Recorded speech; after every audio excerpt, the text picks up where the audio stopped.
the vote tonight will be full, and not just last year's, but full and robust SNAP funding for SNAP recipients and a path on the ACA. So from suffering and no path, we've now got robust benefits and a path. And that's what we tell our constituents. Senator, if I could just ask, there's already calls now from the Democrats in the House that are saying Leader Schumer should step aside, he should be replaced. You know, the 8 of you today voting with Republicans to advance this plan to reopen the government, does that just further the divides within the Democratic Party right now? No. When I talk to my constituents in New Hampshire, you know what they say to me? They say, why can't you all just work together to address the problems that are facing this country? We put the Senate back on a path to start doing that today, and we're going to continue to work that way. All right, one last question.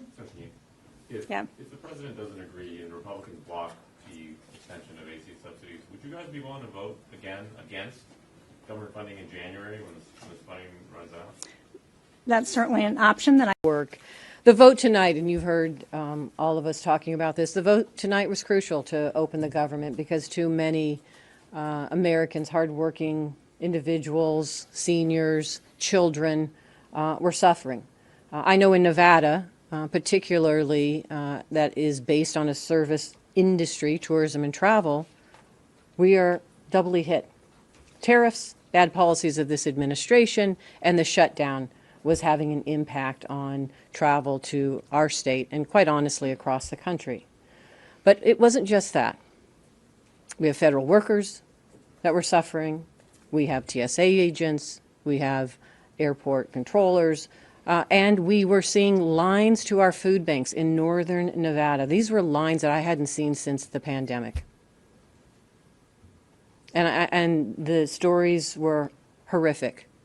Seniors in line needing food because they couldn't get access to the food that they usually would get at the federal level. One man came and refused to say who he was because he was embarrassed and said, I shouldn't be here, but he needed the food. Mothers coming to the food bank to get food for their children. My colleagues know that opening the government was key to stopping that pain. But here's the thing. We can open the government and we can still fight to address this looming healthcare crisis. It is true. Right now, in our states and across the country, Americans are seeing higher costs, higher premiums for their Affordable Care Act. These are people that need access to health care. I have families that rely on the Affordable Care Act and these subsidies so that their children who have a rare disease can access their medication. I have small businesses who rely on the Affordable Care Act and the subsidies to help cover the costs for their employees.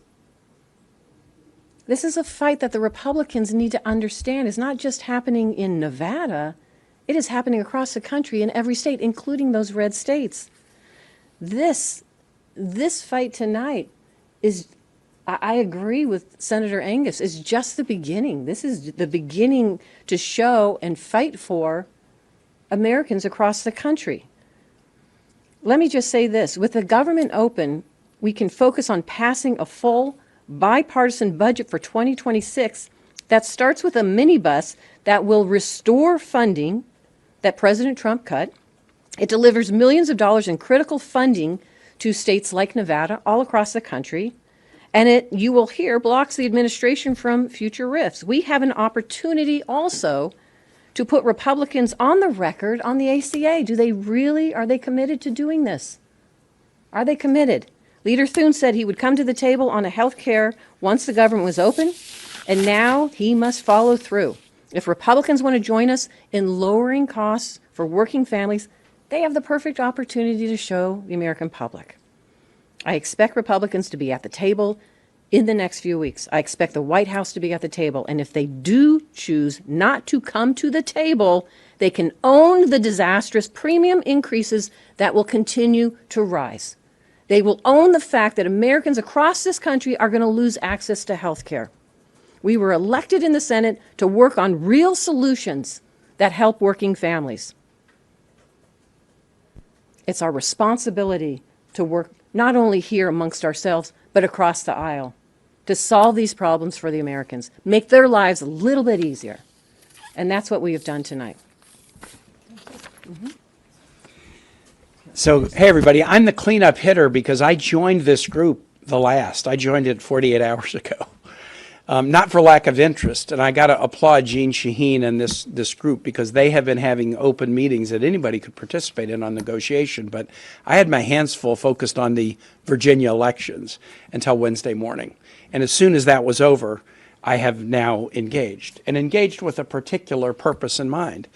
I knew the Democratic appropriators, led by Patty Murray, were going to do the very best job they could to get these 3 appropriations bills queued up and moving forward.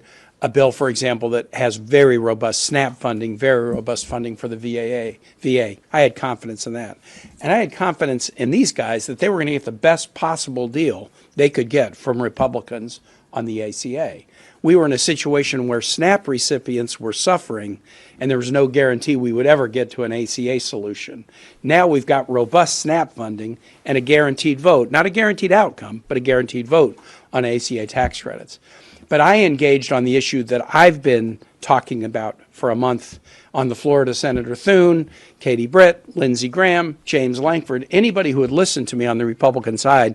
I've said what I need in Virginia, with 320,000 federal employees who live in households that probably encompass nearly 650 or 700,000 residents in my state, I need a moratorium on mischief. My Virginians have been suffering under this administration. The shutdown started on January 20. I need a moratorium on the punishing of the federal workforce. That's what I need. And so I joined this group to make sure that we could get important protections for federal employees. And what we have in this bill is the restoration of all the furloughed employees and a guarantee of their back pay, the restoration of all RIFT employees who got RIFT after October 1 with all of their back pay, and a guarantee of no RIFs. No RIFs going forward. 2 million federal workers, not just my 300,000, 2 million federal workers who are not uniformed military now have a guarantee of no RIFs going forward. So they don't have to go into the holiday season with anxiety about what's going to show up on their email one morning at 5:30 a.m. That's a big win for 2 million federal employees, and added together with these other ingredients of robust appropriations bills and a guaranteed path forward to vote on fixing the ACA, that made me sign on and say, yes, we can do it. I had a number of Republicans on the floor tonight said, we were amazed that you got that no RIF guarantee in there. And I'm glad that we did, and we all worked so hard on it together, and I have huge respect for my colleagues who made this happen. Thanks. Thank you. Yeah. You say you're fighting on the Affordable Care Act. What do you say to your colleagues who say this isn't a fight, this is a capitulation? You're putting together, you're agreeing to a vote on a bill that it almost certainly will not become law, and you're allowing that to happen. Well, first of all, there was, as long as the government shut down, the clear statement from Senator Thune and the Republican majority, and they control the Senate, the House, the White House, was we will not talk about health care with you. So there was no vote that we were going to get on the Affordable Care Act, premium tax credits. We have a guaranteed vote by a guaranteed date on a bill that we will write. Not that the Republicans will write, although I do think it's important for us to engage with them because we need a bipartisan bill that we know is going to get enacted to provide the relief that Americans need. And I think there's a commitment on the part of many of our colleagues to do that. But there's no guarantee this will become law. There was never a guarantee that it would become law. Just to follow up on that, Senator, because You we wanna add? understand that this vote will happen, but a vote on the extending the tax credits, it does not guarantee that it's going to happen. So how do you explain, though, to your constituents why it was worth it to put up this fight for so long when in the end you did not get your key demand? Because it wasn't working. How long would it take to not get a response to say it isn't working? In other words, it's been 6 weeks. There's been the Republicans made it clear they weren't going to discuss the health care issue, the Affordable Care Act tax credits, until the shutdown was over. We tried to keep working that for 6 weeks. It didn't happen. The vote that we have, there's not a guarantee for sure. It's more of a guarantee. Here's the way I would put it. As I assessed it, there was zero chance of dealing with the ACA issue as long as the shutdown continued.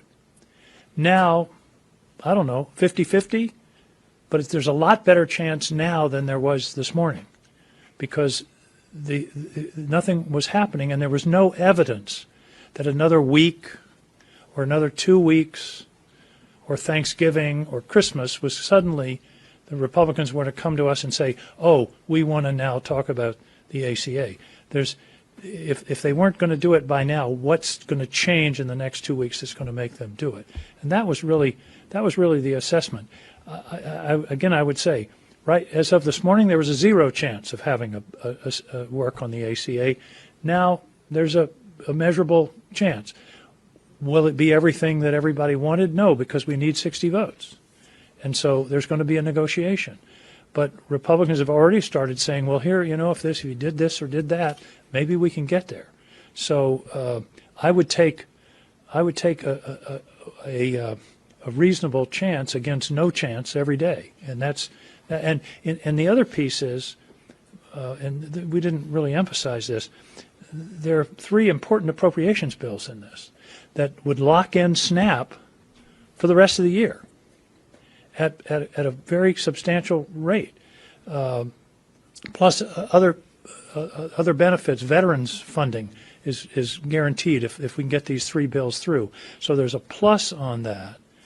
And I think the odds are that we have a better chance of doing something about the ACA than we did not going into this. At some point, you have to decide, what is the best strategic step forward. And we believe that the evidence is that what we were doing wasn't working, and therefore, let's try something else. And the real question is, why would a president of the United States pit hungry children against sick children? And that is what President Trump has done. I mean, this is outrageous. We can't reach agreement on government funding, so the government shuts down, and even though the law is clear that he could fund SNAP benefits during a shutdown, he did not.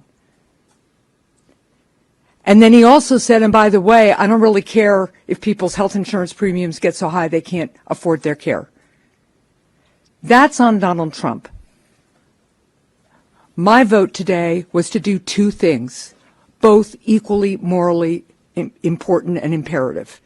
One is to make sure that the government is functioning so that our kids eat, so that our elderly citizens eat, so that our air traffic controllers can get some sleep and earn money, get paid while they are working, so that our veterans are protected, and continue the fight to a realistic platform to get the premium tax cuts done.